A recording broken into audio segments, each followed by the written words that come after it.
Good afternoon students. हमने last की class में हमने इंटरफेरेंस के बारे में पढ़ा था। तो हमने पढ़ा था प्रिंसिपल ऑफ सुपरपोजिशन, जिसमें टू और मोर वेव्स जब किसी टाइम पे आकर मिलती हैं तो उनका कंस्ट्रक्टिव और डिस्ट्रक्टिव इफेक्ट हमें दिखाई देता है, जिससे ब्राइट फ्रिंजेस और डार्क फ्रिंजेस का फॉर्मेशन होता है।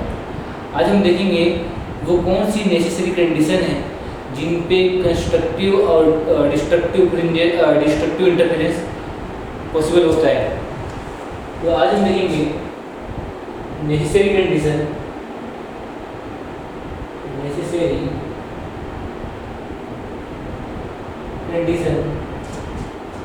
For constructive interference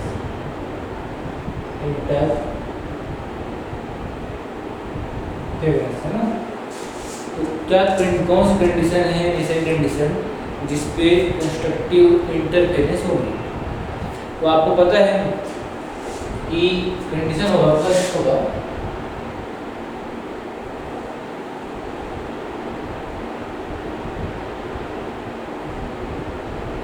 waves are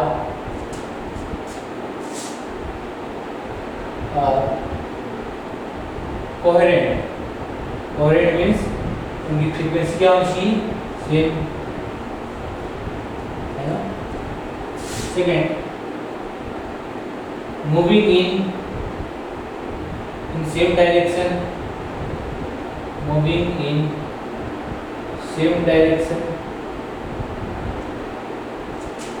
with nearly constant amplitude, with nearly equal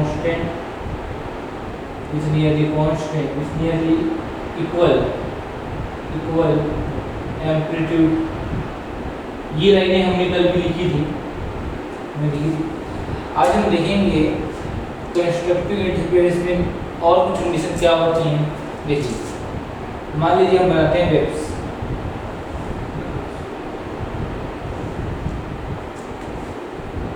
ये भी वेव बनाया,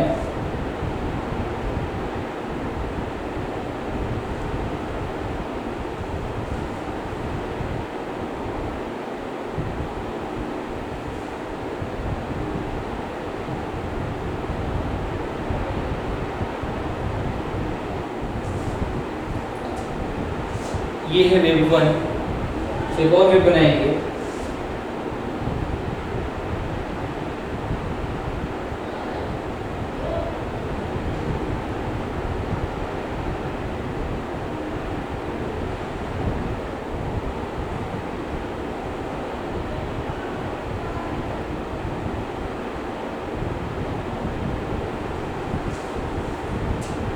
अगर आप इन दो वेव को देखें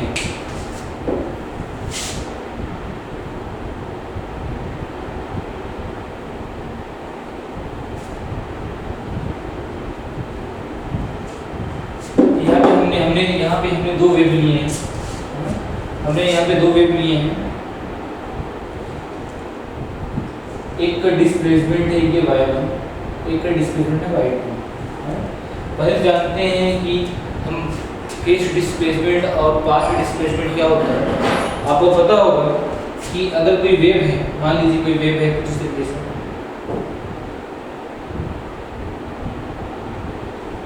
ये मान लीजिए कोई वेव है, वेव यहाँ से स्टार्ट हो रहा है, वापस से यहाँ से स्टार्ट करेगा, यहाँ पे स्टार्ट हो रहा है वेव और यहाँ पे खत्म कर रहा है, वापस फिर से यहाँ से स्टार्ट करेगा। तो ये जो डिस्टेंस है, इसको हम बोलते हैं लैम्डा, वेवलेंथ के बराबर। तो बोलते हैं लैम्डा वेवलेंथ के बराबर। यहाँ से ये वेव स्टार्ट कर रही है अपनी जर्नी और यहाँ पे खत्म कर रही है, या फिर यहाँ से वापस अपने साइकिल को रिपीट कर रही है। यहाँ पे ये अपने साइकिल को वापस रिपीट कर रही है। तो जब एक वेव अपनी साइकिल को वापस रिपीट करने लगती है, तो वहाँ से लेकर जहाँ तक रिपीट करना स्टार्ट करती है, वहाँ तक का जो लेंथ होता है उसको हम वेवलेंथ के बराबर मानते हैं। मतलब यहाँ से ये स्टार्ट की अपनी जर्नी, वापस से ये साइकिल यहाँ से रिपीट करना स्टार्ट कर रहा है, तो आप देखेंगे कि यहाँ से लेकर यहाँ तक का जो डिस्टेंस है, वेव का जो लेंथ है, उसको हम बोलते हैं वेवलेंथ, है ना। आपको पता हो कि ये होता है 0 डिग्री, ये होता है 180 डिग्री, जैसे 360 डिग्री है ना, 360 डिग्री। रेडियन में कितना बोलेंगे 2 पाई। तो यहाँ से कि यहाँ तक का जो, तो इसको क्या बोलेंगे, इसको बोलेंगे पाथ डिफरेंस, इसको बोलेंगे पाथ डिफरेंस, इसको बोलेंगे पाथ डिफरेंस। मतलब यहाँ से और यहाँ तक का जो पॉइंट का जो डिफरेंस है, पाथ का डिस्टेंस, इसको बोलेंगे लैम्डा, पाथ कितना बोलेंगे लैम्डा। सिमिलरली यहाँ से कि यहाँ तक का जो फेज डिस्प्लेसमेंट होगा, फेज डिस्प्लेसमेंट, फेज का मतलब एंगल का डिस्प्लेसमेंट, फेज डिस्प्लेसमेंट का मतलब होता है एंगल का डिस्प्लेसमेंट। मतलब कोई वेव यहाँ है, यहाँ से स्टार्ट कर रहा है, कोई वेव यहाँ से स्टार्ट कर रहा है, ये टोटल होता है 0 से लेकर, ये टोटल होता है 2 पाई। मतलब फेज डिस्प्लेसमेंट होगा यहाँ पे 2 पाई। मतलब किस पॉइंट के बीच में, पॉइंट ए, ये पॉइंट बी, तो फेज डिस्प्लेसमेंट होगा between point A and B is 2 pi, and phase displacement between A and B equal to lambda, है ना। तो ये कुछ इंपॉर्टेंट पॉइंट्स थे जिसको हम इसको लिख सकते हैं। अब हम अपने वेव्स पे आते हैं। जब दो वेव्स साथ में इंटरफेरेंस करेंगे, सुपर इम्पोज करेंगे, तो आप देखते हैं कि अगर दोनों ही वेव एक ही साथ स्टार्ट होते हैं, एक ही पॉइंट से स्टार्ट होते हैं, एक ही पॉइंट पे एंड होते हैं, फिर एक ही पॉइंट से स्टार्ट करते हैं, मतलब कि अपनी साइकिल को रिपीट करते हैं, है ना। तो यहाँ पे आपको ऐसे दिख रहा है, एक वेव यहाँ से जर्नी स्टार्ट कर रहा है, सेकंड वेव भी अपनी जर्नी यहाँ से स्टार्ट कर रहा है, फिर वापस यहाँ पे एंड कर रहा है, यहाँ पे वापस एंड कर रहा है, फिर वापस से अपनी साइकिल को रिपीट कर रहे हैं, दोनों साथ साथ, है ना। जो साथ साथ रिपीट कर रहे हैं और एक फॉरवर्ड डायरेक्शन में मूव कर रहे हैं, एक फॉरवर्ड डायरेक्शन मूव कर रहे हैं। तो आप यहाँ से लिख सकते हैं कि यहाँ लिखिए इसका फेज डिस्प्लेसमेंट कितना है, ये भी यहाँ से मूव कर रहा है, ये भी यहाँ से मूव कर रहा है, तो फेज डिस्प्लेसमेंट है यहाँ पे 0 के बराबर, किसके बराबर है 0 के बराबर। हम लिख सकते हैं यहाँ के लिए, इस डायग्राम के लिए, फेज डिस्प्लेसमेंट इक्वल टू 0 के बराबर, है ना। अब मान लीजिए इसी वेव को हम उठा के ले जाए, यहाँ से स्टार्ट करें, मान लीजिए ये जो वेव हमने बनाया है, इसी वेव को हम स्टार्ट करें यहाँ से, मतलब अगर मैं इसी वेव को दिखाऊं आपको, कुछ वहाँ से स्टार्ट करता हुआ,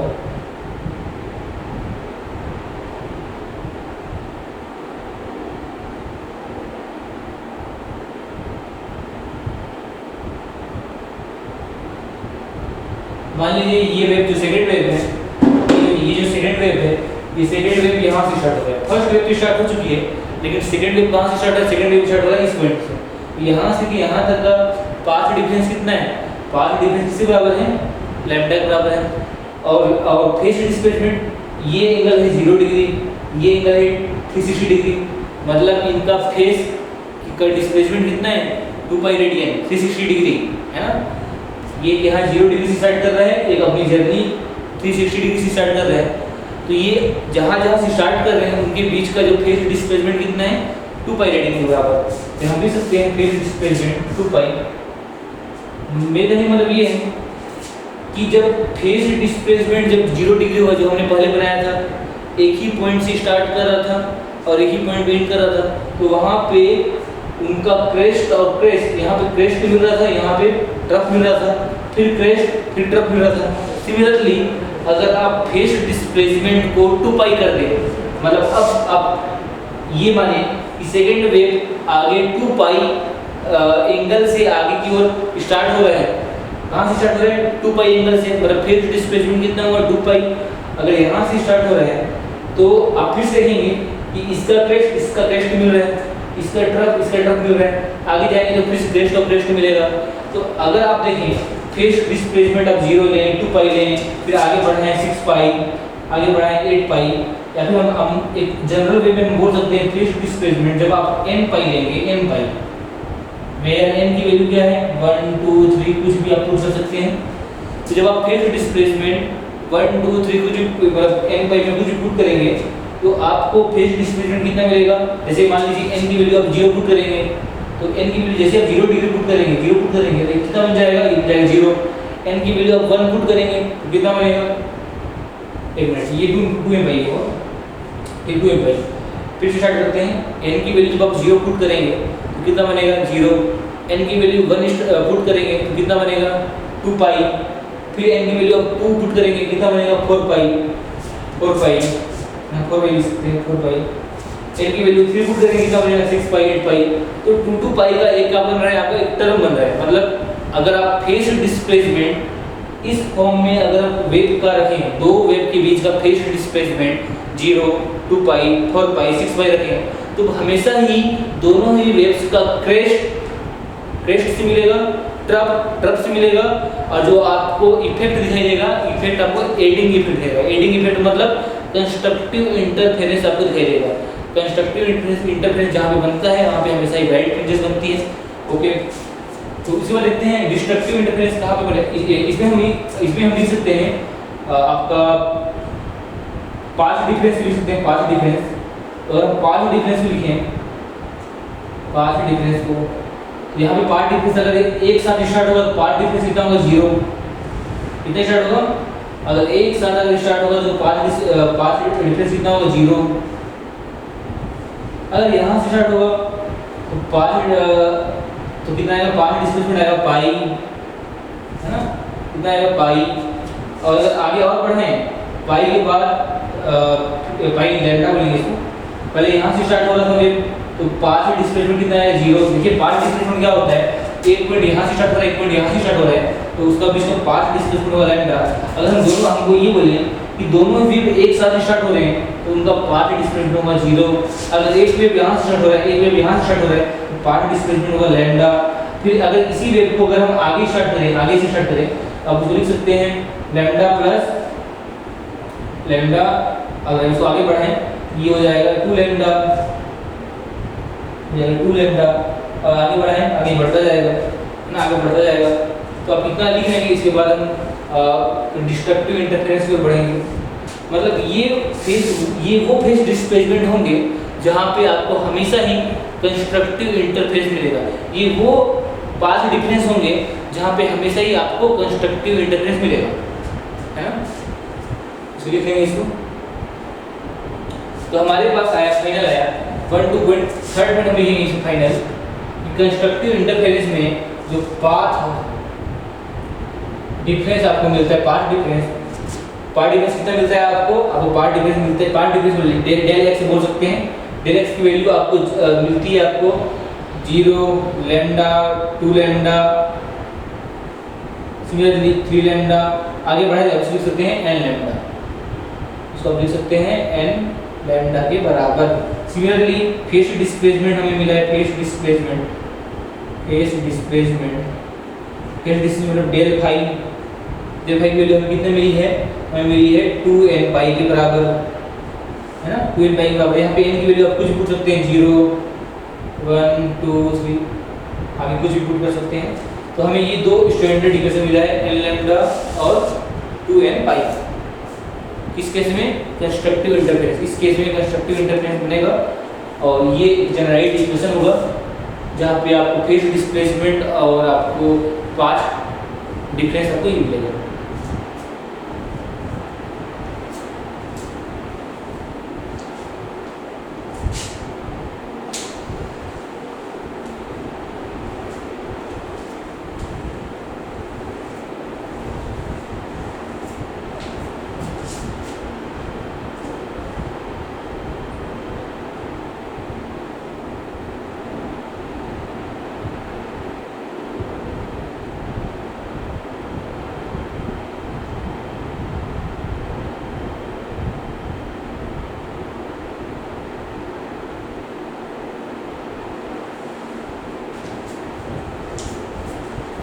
यहाँ पे आप देख सकते हैं जितना लैम्डा है उतना ही 2 पाई है। मतलब यहाँ पे आप देख सकते हैं लैम्डा इक्वल टू 2 पाई। यहाँ से रिलेशन लिख सकते हैं ए और पी के बीच का कितना है, पाथ डिफरेंस लैम्डा। यहाँ से यहाँ तक के बीच का एंगल डिफरेंस या फेज डिस्प्लेसमेंट कितना है 2 पाई। तो अब लैम्डा को 2 पाई समझ सकते हैं। मतलब यहाँ देखें लैम्डा में अगर 2 पाई पुट कर दे तो क्या बन जाएगा 2n पाई, है ना।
हम आगे बढ़ते हैं, हम लिखेंगे नेसेसरी कंडीशन और डिस्ट्रक्टिव इंटरफेरेंस और डिस्ट्रक्टिव इंटरफेरेंस। तो डिस्ट्रक्टिव इंटरफेरेंस में क्या होगा,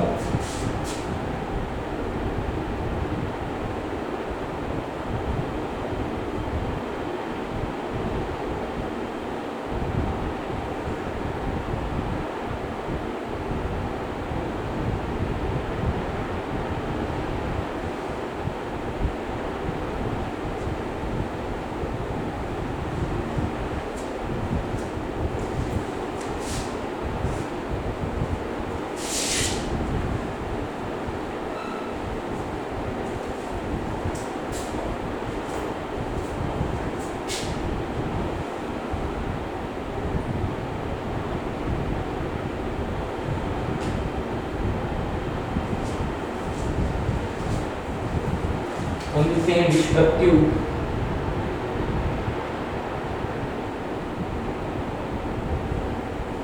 तो डिस्ट्रक्टिव इंटरफेरेंस क्या होगा, फिर हम देखेंगे हमारे पास एक वेव है। अगर सेकेंड वेव अगर आप देखें तो अगर सेकेंड वेव अगर हम स्टार्ट करें यहाँ से, अगर सेकेंड वेव स्टार्ट करें यहाँ से, ये कैसे आएगा,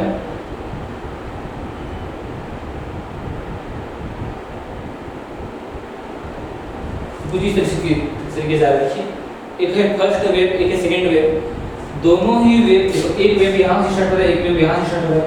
तो अगर यहाँ से लेके यहाँ तक का, यहाँ से लेके यहाँ तक अगर पाथ डिस्प्लेसमेंट या पाथ डिफरेंस लैम्डा है, तो एक वेव यहाँ से स्टार्ट हो रहा है, एक वेव यहाँ से स्टार्ट हो रहा है, तो इसके बीच का पाथ डिस्प्लेसमेंट कितना होगा, पाथ डिस्प्लेसमेंट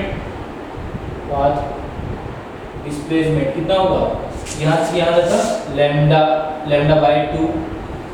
जब आप यहाँ से यहाँ तक का पाथ डिस्प्लेसमेंट लैम्डा बाई 2 रखेंगे तो आप देखेंगे एक वेव का क्रेस्ट और दूसरे वेव का ट्रफ मिल रहे हैं। सिमिलरली फिर इस वेव का ट्रफ और इस वेव का क्रेस्ट मिल रहा है। तो आप देखेंगे क्रेस्ट से ट्रफ मिल रहा है, ट्रफ से क्रेस्ट मिल रहा है। पहले क्या हो रहा था, पहले क्रेस्ट से क्रेस्ट मिल रहा था, ट्रफ से ट्रफ मिल रहा था। यहाँ पे क्रेस्ट से ट्रफ मिल रहा है, तो इसका मतलब ये है कि एक वैल्यू पॉजिटिव है तो दूसरी वैल्यू नेगेटिव है, और यहाँ पे सब्ट्रैक्टिव इफेक्ट होगा। सब्ट्रैक्टिव इफेक्ट का मतलब अब आपको इफेक्ट एडिंग होता हुआ नहीं दिखेगा, आपको इफेक्ट आप घटता हुआ दिखेगा। घटता हुआ दिखेगा तो यहाँ पे बनने वाली फ्रिंजेस होंगी उसकी इंटेंसिटी कम होगी, तो यहाँ पे डार्क फ्रिंजेस बनती है। मतलब कि जब आप फेज डिस्प्लेसमेंट लैम्डा बाई 2 रखें तो इसका क्रेस्ट और इसका ट्रफ ये आपस में मिलता हुआ दिखाई देगा। सिमिलरली आगे बढ़ें, आप लिख सकते हैं ये हो गया लैम्डा, भी आप ये कर सकते हैं कि जैसे फेज पाथ डिस्प्लेसमेंट को आप पुट करें 3 लैम्डा बाई 2, मतलब अगर हम ये माने कि ये जो है स्टार्ट हो रहा है, ये वेव स्टार्ट हो रहा है इस पॉइंट से ये स्टार्ट हो रहा है, ये हो गया लैम्डा, ये हो गया लैम्डा बाई 2। ये माने ये जो है वेव यहाँ से स्टार्ट हो रहा है, यहाँ से अगर यहाँ से स्टार्ट हो रहा है तो यहाँ की कितना हो जाएगा, लैम्डा प्लस लैम्डा बाई 2 मिलकर क्या बन जाएगा 3 लैम्डा बाई 2। मतलब अगर ये वेव पहले अभी यहाँ से स्टार्ट हो रहे हैं, अब मैं ये बोल रहा हूँ कि यही वेव अगर यहाँ से स्टार्ट हो तो, और ये पहली वाली वेव यहाँ से स्टार्ट हो और सेकेंड वाली वेव यहाँ से स्टार्ट हो, तो दोनों के बीच का पाथ डिस्प्लेसमेंट कितना आएगा, पाथ डिफरेंस कितना आएगा 3 लैम्डा बाई 2, क्योंकि ये वाला डिस्टेंस यहाँ से यहाँ तक डिस्टेंस है लैम्डा और ये हाफ डिस्टेंस होगा लैम्डा बाई 2, टोटल मिलकर क्या बनेगा 3 लैम्डा बाई 2। मतलब पाथ डिस्प्लेसमेंट कितना आएगा 3 लैम्डा बाई 2। तो जब ऐसे मिलेगा यहाँ से स्टार्ट होगा तो फिर से यहाँ पे क्या मिलेगा, क्रेस्ट ट्रफ मिलेगा और आपको एक सब्ट्रैक्टिव इफेक्ट दिखाई देगा। मतलब आप इसको आगे क्यों बढ़ाएं, आप लिख सकते हैं एक जनरलाइज्ड वे में 2n+1 लैम्डा बाई 2।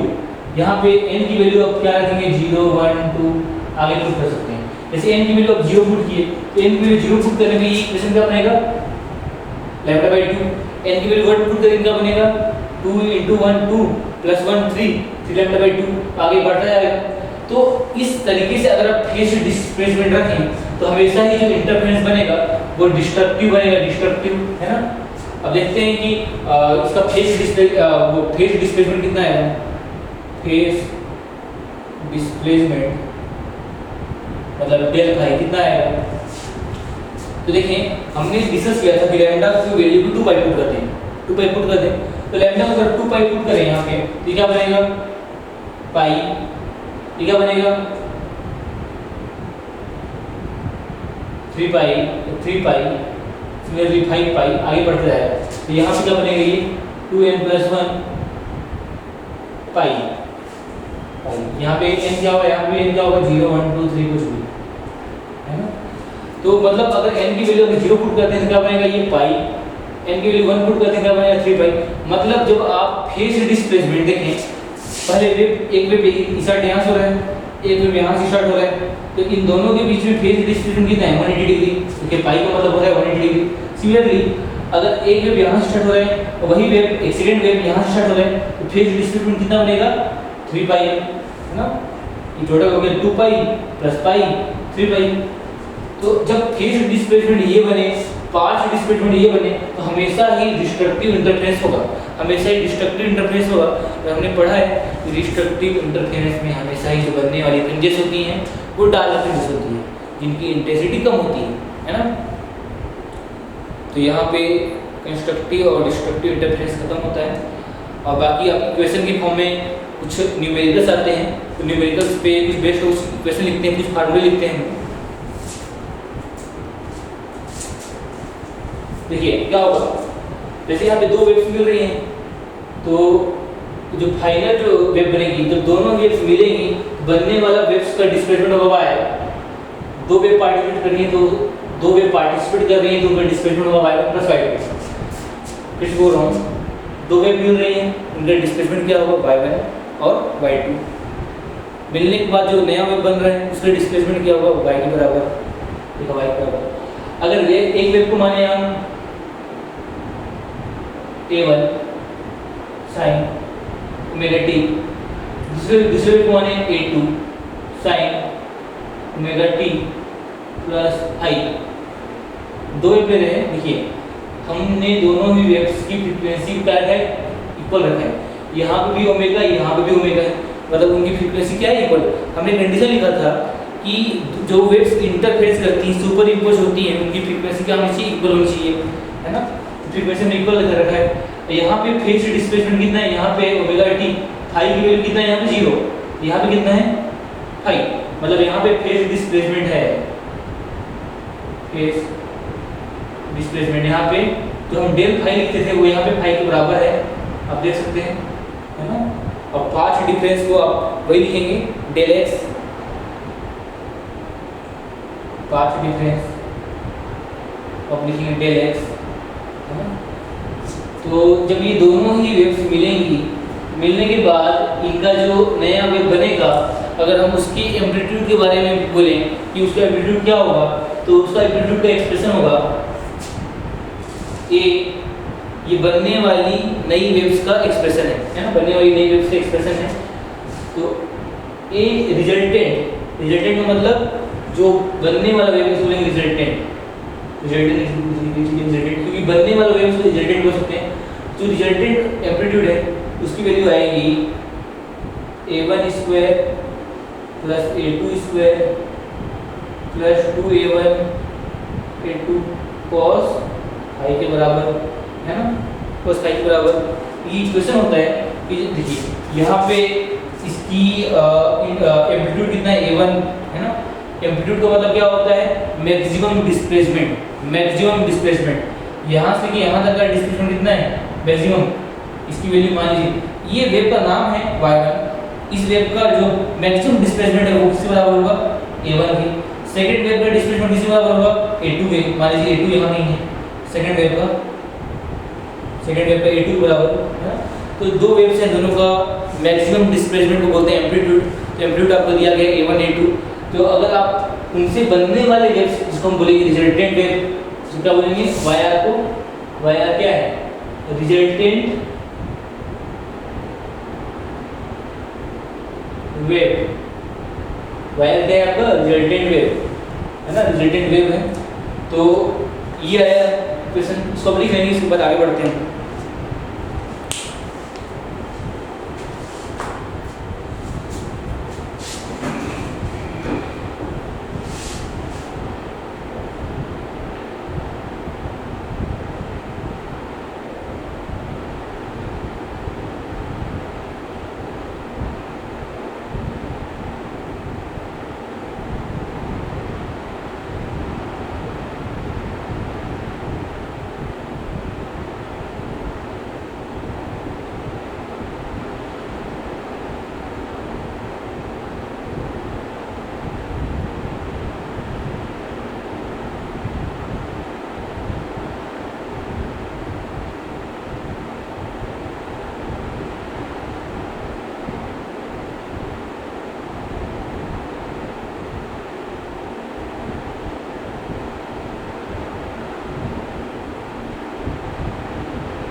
इसके बाद आप लिख सकते हैं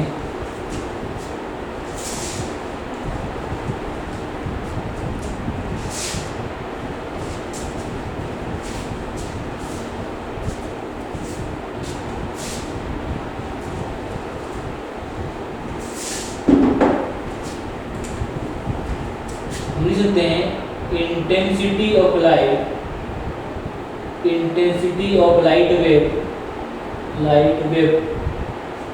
मतलब I is directly exactly proportional to the its square of amplitude, square of amplitude. मतलब जो लाइट की इंटेंसिटी होगी वो डायरेक्टली प्रोपोर्शनल होगा एम्पलीट्यूड के स्क्वायर के। तो अगर कांस्टेंट प्रोपोर्शनल साइन हटाएंगे कांस्टेंट आएगा के ए का स्क्वायर, है ना। तो ये रिलेशन निकल के आता है कि जो लाइट वेव की इंटेंसिटी होती है वो एम्पलीट्यूड के स्क्वायर की प्रोपोर्शनल होती है। तो यहाँ पे देखें तो ये ए आर का स्क्वायर, तो यहाँ पे आप लिख सकते हैं आई आर का स्क्वायर, आई आर केवल आई आर। क्यों? क्योंकि जो लाइट वेव की जो इंटेंसिटी है वो एम्पलीट्यूड की स्क्वायर होती है। तो अगर यहाँ से रिलेशन देखें, अगर के की वैल्यू को 1 लिख दें, कि क्या होगा कांस्टेंट, आई का वैल्यू क्या हो जाएगा एम्पलीट्यूड का स्क्वायर, है ना। तो ये हो गया, अगर एम्पलीट्यूड का स्क्वायर है ये बन गया रिजल्टेंट वेव का इंटेंसिटी आई आर, ये बन जाएगा I1 intensity plus I2 intensity plus यहाँ हम लिख सकते हैं 2, देखिए ये A1 A2 है तो अब यहाँ से लिख सकते हैं अगर I की वैल्यू A इसके बराबर है तो आप लिख सकते हैं root over I equal to A, मतलब यहाँ आप लिख सकते हैं 2 root I1 root I2 cos of five. ये बन गया resultant amplitude of resultant wave, ये बन गया resultant intensity of resultant wave, है ना। तो ये दो इक्वेशन बहुत ही इंपॉर्टेंट है। अगर हम इसमें केस बनाएं उसको इतना लिख लीजिए, फिर केस बनाते हैं। केस क्या होगा कि एक आप चीज लिख सकते हैं कि इफ केस 1 कि फाई की वैल्यू अगर हम 0 डिग्री पुट करते हैं, फाई की 0 डिग्री पुट करते हैं तो जो ए आर आएगा, ए आर वो कितना आएगा, ए आर आएगा आपका, देखिए फाई की अगर 0 डिग्री पुट करेंगे तो क्या बनेगा A1 square plus A2 square plus 2A1 A2, A R square बनेगा A1 प्लस A2 का होल स्क्वायर बन जाएगा। इसका मतलब आप लिख सकते हो जो ए आर होगा, ए आर की वैल्यू A1 प्लस A2 के आपस में बराबर होगी। सिमिलरली जो फाई की वैल्यू अगर पुट करें 180 डिग्री तो आप पाएंगे जो रिजल्टेंट वेव का एम्पलीट्यूड है वो आएगा A1 माइनस A2 के बराबर, है ना। जैसे यहाँ पे A1 प्लस A2 बराबर आया तो इस केस में जब 180 डिग्री होगा फाई की वैल्यू तो आएगा resultant amplitude A1 minus A2 के बराबर।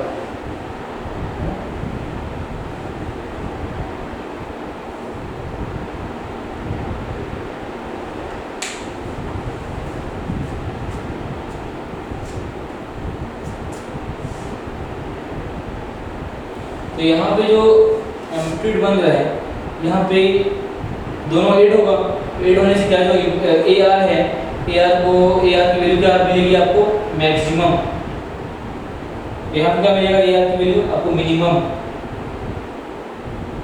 ऐसा कुछ लिख सकते हैं A maximum A minimum. A maximum कब मिलेगा आपको जब फाई की वैल्यू होगी 0 डिग्री, ए आर मिनिमम कब मिलेगा जब फाई की वैल्यू कितनी होगी 180 डिग्री।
तो आप यहाँ से लिख सकते हैं, देखिए यहाँ से क्या होगा कि जब ए आपको मैक्सिमम मिल रहे हैं तो वहाँ पे आई भी आपको क्या मिलेगा, मैक्सिमम। आई मैक्सिमम कब मिलेगा आपको, जब आपको ए मैक्सिमम मिलेगा, और क्योंकि ये दोनों आपस में क्या होते हैं, प्रोपोर्शनल होते हैं। सिमिलरली जब आई मिनिमम कब मिलेगा, जब आपको ए मिनिमम मिलेगा, मिनिमम स्क्वायर, तो इन दोनों को डिवाइड करें तो आपको मिलेगा I maximum upon I minimum equal to A max upon A minimum का स्क्वायर। इसको हम ऐसे लिख सकते हैं a1 प्लस a2 का whole square upon a1 minus a2 का होल स्क्वायर, ऐसा कुछ लिख सकते हैं। अगर हम आगे बढ़ें तो अगर हम क्या करें, इस इक्वेशन में हम ये लिख दें कि I1 intensity of I1 equal to intensity of I2 है, इक्वल टू I के बराबर है, तो हम लिख सकते हैं IR की वैल्यू मिलेगी हमें 2 times of I plus 2 times of I plus 2I into cos of phi. यहाँ से कॉमन क्या निकलेगा 2I बचा 1 प्लस कॉस ऑफ फाई। इसको हम लिख सकते हैं 2I, ये फार्मूला होता है 1 plus cos of phi, 2 cos square phi by 2, answer आएगा 4I cos square phi by 2। तो ये आया कि केस क्या है, व्हेन I1 I2 की वैल्यू I के बराबर है, जब आपस में इनकी इंटेंसिटी इक्वल है, तो ये बनता है resultant intensity 4I cos square phi by 2। अगर आप फाई की वैल्यू अगर पुट करें 0 तो ये बन जाएगा 0, अगर फाई की वैल्यू अगर पुट करें आप 180 डिग्री तो ये बन जाएगा 4I के बराबर। मतलब अगर व्हेन फाई की वैल्यू अगर आप 0 डिग्री पुट करें तो IR की जो वैल्यू आएगी वो आएगी 0, है ना, 0 आ जाएगा। अगर आप फाई की वैल्यू अगर पुट करें 180 डिग्री तो IR की वैल्यू कितना आ जाएगा उस टाइम पे 4I के बराबर। अब इस पे एक क्वेश्चन करते हैं, उसके बाद हम बढ़ते हैं यंग के डबल स्लिट एक्सपेरिमेंट के ऊपर।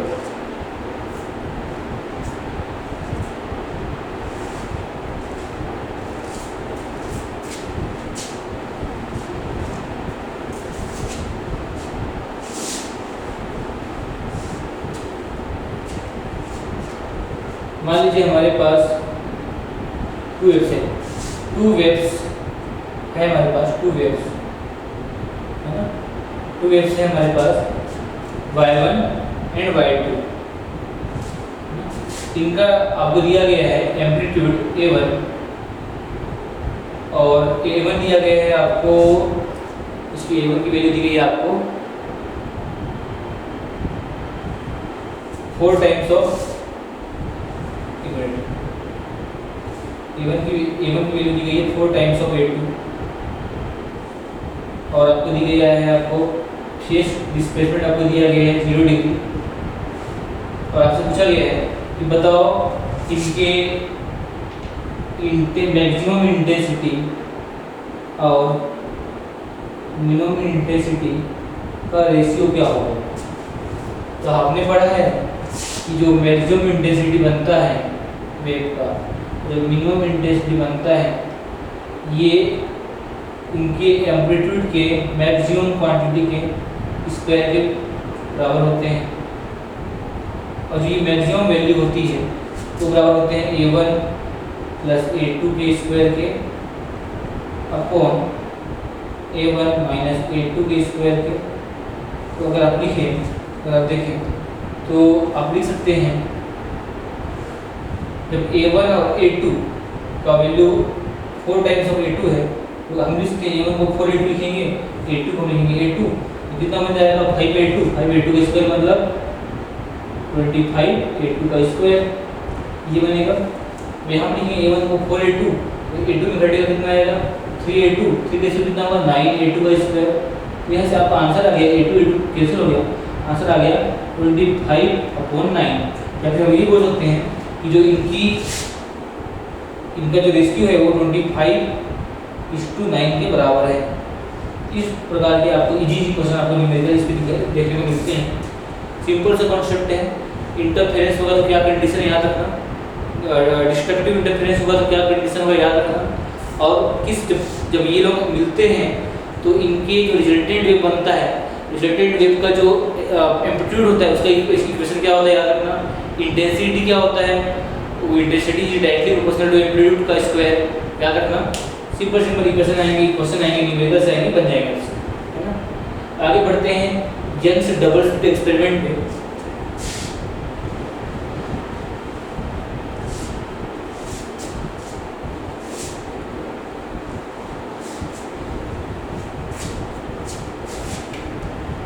यंग्स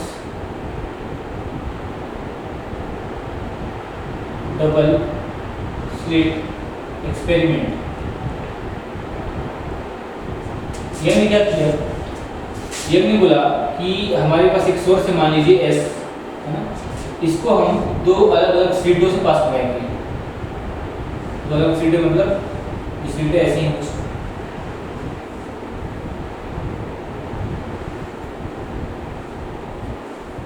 ये स्लिटें हैं, स्लिट के बीच में थोड़ा सा गैप है, इसको यहाँ पे बोलेंगे स्लिट S1, इसको बोलेंगे स्लिट S2, है ना, थोड़ा सा गैप है, यहाँ से लाइट आएंगी, उसी तरीके से आएंगी।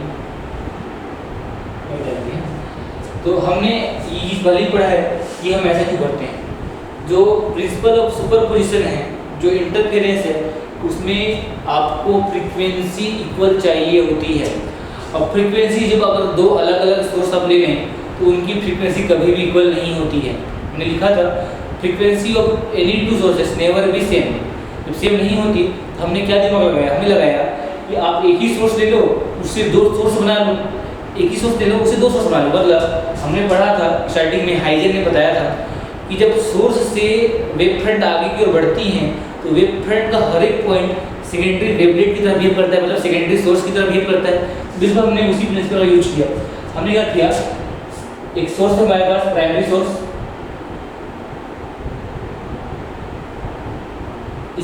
यहाँ से लाइट रे आगे बढ़ती है और हमने इस सामने में रख दिया एक स्लिट, दो स्लिट रखा, मतलब हमने एक ऐसा कुछ स्लिट रखा जिस यहाँ पे दो गैप है।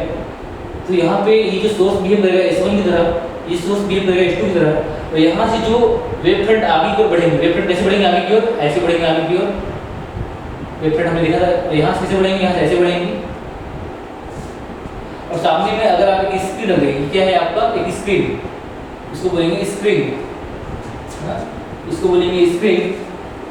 जब आप सामने में एक स्क्रीन रखते हैं, स्क्रीन जहाँ पे इमेजेस बनेंगे, तो आप पाएंगे कि अगर इन दोनों के बीच का डिस्टेंस स्मॉल d है और स्लिट और इस स्क्रीन के बीच अगर डिस्टेंस है कैपिटल D के बराबर, तो पाएंगे जब ये दो वेव फ्रंट आपस में मिलती हैं तो कहीं पे कंस्ट्रक्टिव इंटरफेरेंस बनता है और कहीं पे डिस्ट्रक्टिव। तो जहाँ पे कंस्ट्रक्टिव इंटरफेरेंस बनता है वहाँ पे आपको हमेशा ही ब्राइट फ्रिंजेस मिलेंगी। ब्राइट फ्रिंजेस का मतलब जहाँ पे इंटेंसिटी आपको ज़्यादा मिलेगा, और जहाँ पे डिस्ट्रक्टिव इंटरफेरेंस बनेगा वहाँ पे हमें मिलेंगी डार्क फ्रिंजेस, मतलब जहाँ पे इंटेंसिटी बहुत ही कम होगी। मतलब अगर हम ये माने कि यहाँ पे देखिए, मान लीजिए यहाँ पे बन रही है, ये मान लीजिए क्या है आपका,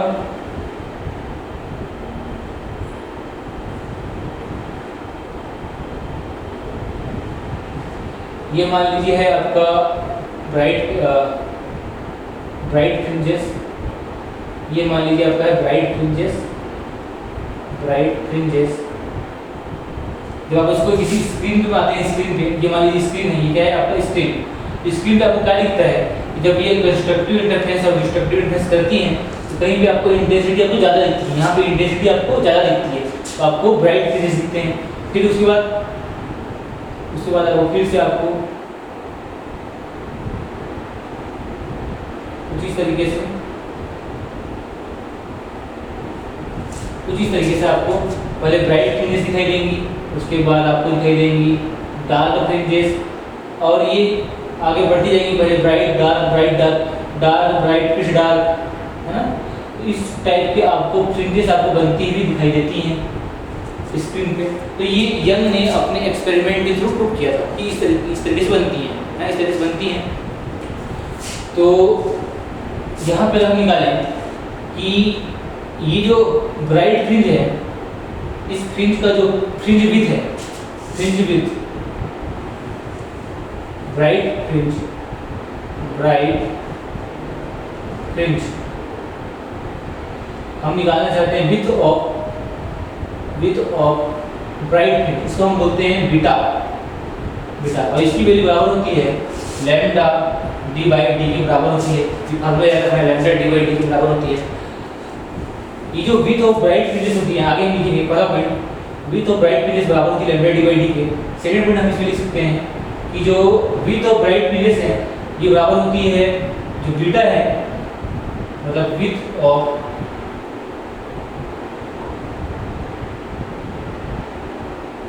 ब्राइट फ्रिंजेस ये इक्वल होती है विड्थ ऑफ डार्क फ्रिंजेस की, विड्थ ऑफ डार्क फ्रिंजेस के बराबर होती है। मतलब जो फ्रिंजेस बन रही हैं इनका विड्थ क्या होता है, विड्थ क्या होता है, ये बीटा, ये विड्थ है। विड्थ क्या है, आपस में ये इक्वल होते हैं, है ना।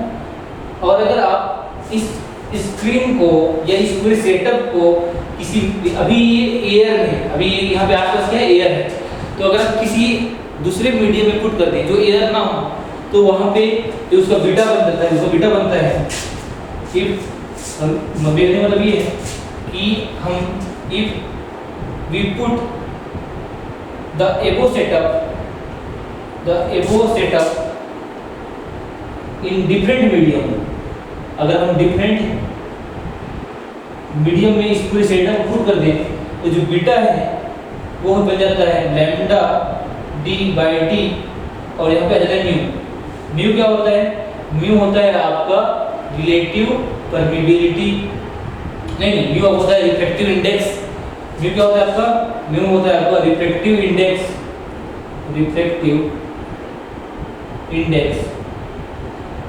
है ना। हमने पढ़ा है रिफ्रैक्टिव इंडेक्स क्या होता है, तो ये बन जाता है जब आप किसी मीडियम में पुट कर देते हैं तो ये बन जाता है लैम्डा डी बाई डी। और आप यहाँ से ये भी लिख सकते हैं कि जो बीटा है जिसको हम फ्रिंज विड्थ बोलते हैं, विड्थ ऑफ ब्राइट फ्रिंज बोलते हैं, या फिर फ्रिंज विड्थ बोलते हैं, फ्रिंज की चौड़ाई बोलते हैं। तो इसको हम लिख सकते हैं it is the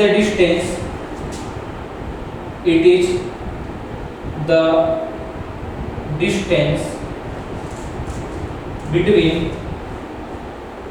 two successive bright fringes और डार्क फ्रिंजेस। मतलब डार्क फ्रिंजेस मतलब ये कहने का मतलब कोई भी दो आप ले लो फ्रिंजेस, ये मान लीजिए ब्राइट फ्रिंज है, ये भी ब्राइट फ्रिंज है, तो इनके बीच का जो डिस्टेंस होगा, इनके बीच का डिस्टेंस क्या होगा, डार्क फ्रिंज के बीच के बराबर, ये भी बीटा होगा। या फिर आप दो डार्क ले लें, ये डार्क, तो इनके बीच का जो डिस्टेंस क्या होगा, ये ब्राइट फ्रिंज के बराबर होगा। ये आपस में क्या होते हैं, बीटा के बराबर होते हैं, है ना। यही हमें राइट लिखी है। तो ये कुछ इंपॉर्टेंट हमने कुछ कॉन्सेप्ट पढ़ा वेव ऑप्टिक्स में। इसके बाद हम बढ़ते हैं डिफ्रैक्शन की ओर। डिफ्रैक्शन क्या होता है पढ़ते हैं, उसके बाद क्लास खत्म करते हैं, वही चैप्टर भी खत्म हो जाएगा।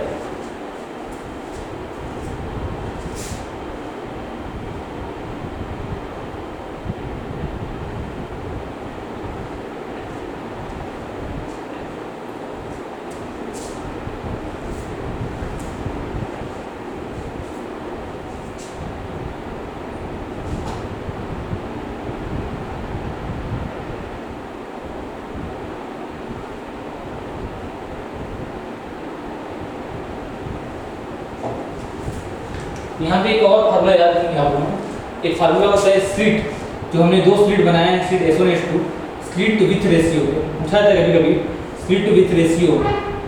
तो इसकी जो वैल्यू होती है, ये मान लीजिए इसकी विथ है W1, इसकी विथ है W2, तो ये जो है आपका इंटेंसिटी के प्रोपोर्शनल होती है। मतलब intensity of wave 1 intensity of wave 2 इसके प्रोपोर्शनल होता है।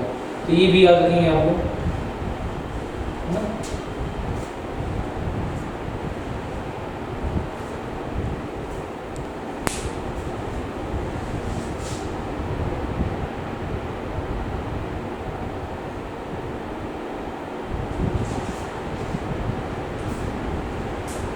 इसके बाद हम पढ़ेंगे deflection of light, last topic deflection of light. समझ लें डिफ्लेक्शन ऑफ लाइट क्या होता है।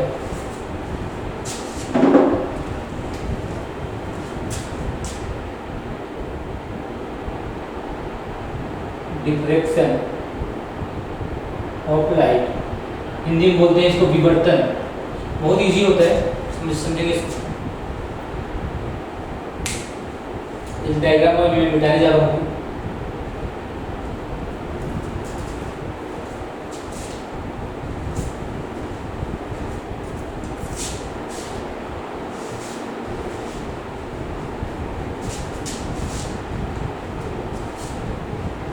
तो डिफ्रेक्शन ऑफ लाइट का मतलब क्या होता है कि मान लीजिए हमारे पास हमने क्या किया है, हमने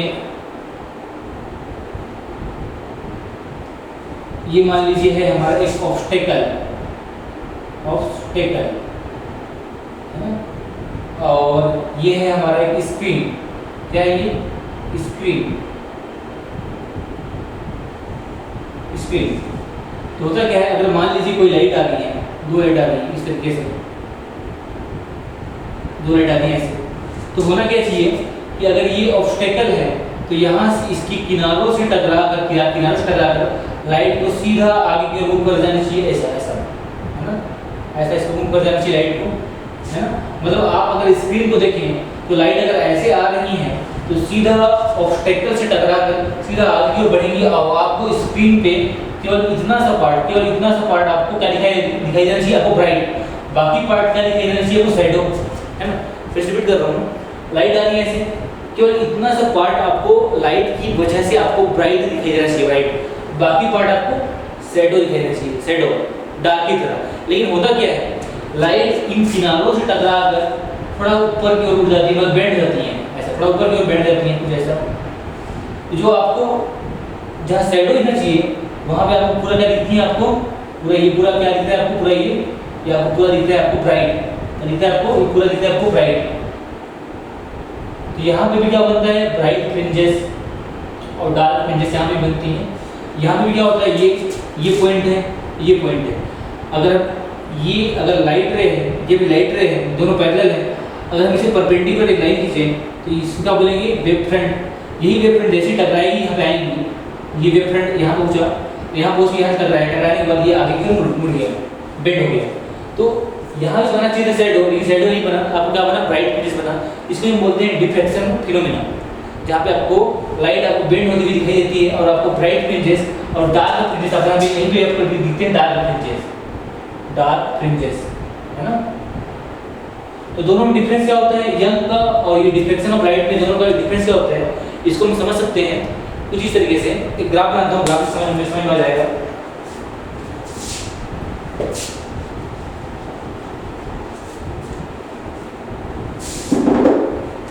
ये लाइट रे आ रही है, लाइट रे ये आ रही है, आने पर टक्कर हुआ है ना, और ये ऑब्स्टेकल है, ठीक है। और ये क्या है आपका वेव फ्रंट, ठीक है, आपका वेव फ्रंट है ना। अब क्या होगा, देखेंगे कि दोनों डिफरेंस क्या होता है। तो इन डिफ्रेक्शन आपको क्या होता है कि जो इंटेंसिटी है, मतलब देखो यहाँ पे ब्राइट पिन बन रही, फिर डार्क बन रही, फिर ब्राइट बनेगा, फिर डार्क बनेगा। इस पूरे ड्यूरेशन में मान लीजिए यहाँ बन रहा होगा, यहाँ कहीं बन रहा होगा ब्राइट फ्रिंजेस, ब्राइट के बाद क्या बनेगा, डार्क, फिर ब्राइट, फिर डार्क, फिर ब्राइट, इस टाइप का बनेगा। दोनों में जहाँ तक ये बनेगा वहाँ पे क्या बनेगा, bright dark, bright dark, bright dark. ये पूरा जो पार्ट है जहाँ तक आपका ये लाइट आ रही है, फैल रही है, वहाँ पे ब्राइट डार्क आपको बनता हुआ दिखाई देगा। तो अगर इनकी इंटेंसिटी देखें तो पहले क्या होगा, इंटेंसिटी कुछ इस तरीके से देखते हैं। इंटेंसिटी सबसे यहाँ पे क्या होगा, इसको बोलेंगे सेंट्रल पॉइंट, क्योंकि हम बीच में सेंट्रल। तो मान लीजिए सेंट्रल पे बन रहा है आपका मैक्सिमा। क्या बन रहा है आपका, मैक्सिमा का मतलब क्या होता है, सेंट्रल मैक्सिमा। यहाँ बन रहा है सेंट्रल मैक्सिमा। सेंट्रल मैक्सिमा का मतलब क्या होता है, आपको कंस्ट्रक्टिव इंटरफेरेंस, यहाँ पे ब्राइट फ्रिंजेस आपको बनती हुई दिखाई देगी। तो जो यहाँ पे पॉइंट होगा सेंट्रल मैक्सिमा पे क्या होगा, आपका इंटेंसिटी सबसे हाई होता है। उसके बाद इंटेंसिटी घटते जाता है, फिर ऐसा आता है, फिर घट जाता है, ऐसे तो घट जाता है। सिमिलरली अगर हम नीचे की ओर जाएं तो भी आपको ऐसे दिखाई देगा, आपको ऐसे बढ़ जाएगा बढ़ जाएगा बढ़ जाएगा फिर घट जाएगा। तो ये बनता है इन डिफ्रैक्शन। डिफ्रैक्शन में क्या होता है, आपका जो इंटेंसिटी है, जैसे ये ब्राइट फ्रिंज बना, फिर क्या बना आपका ब्राइट के बाद डार्क बना, ये मान लीजिए ब्राइट फ्रिंज बना, ब्राइट बना, ये मान लीजिए ब्राइट बना, फिर क्या बनेगा डार्क बनेगा, फिर क्या बनेगा फिर से ब्राइट बना। देखिए जैसे से आप ऊपर की ओर या नीचे की ओर जा रहे हैं तो जो ब्राइट फ्रिंजेस बन रही है उनका इंटेंसिटी देखिए कम होता जा रहा है, कम होते गया कम होते कम होते कम होते गया, फिर कम होगा। मतलब आप इधर जाएंगे तो आपको पूरा डार्क दिखेगा, डार्क पूरा दिखेगा डार्क। लेकिन जो यंग्स डबल स्लिट एक्सपेरिमेंट है उसमें ऐसा नहीं होता। उसमें क्या होता है, उसमें इन यंग डबल स्लिट एक्सपेरिमेंट ये जो वेव है कुछ इस तरीके से बनती है, मतलब इंटेंसिटी बनेगी कुछ इस तरीके से। मतलब जो यहाँ पर मान लीजिए यहाँ पर ब्राइट फ्रिंजेस, मान लीजिए यहाँ पर ब्राइट फ्रिंजेस बी एफ, तो मतलब ब्राइट फ्रिंजेस शॉर्टकट में लिख रहा हूँ ब्राइट फ्रिंजेस, ये है B F bright fringes shortcut में बी एफ। यहाँ ब्राइट फ्रिंजेस बन रही है, इसकी इंटेंसिटी जो इंटेंसिटी है इंटेंसिटी वो सेम होगी इसके इसके, मतलब जो आने वाला जो सक्सेसिव ब्राइट फ्रिंजेस है उन सभी का इंटेंसिटी क्या होगा इक्वल होगा। सिमिलरली जो डार्क फ्रिंजेस बनेंगी उनका भी इंटेंसिटी क्या होगा आपस में,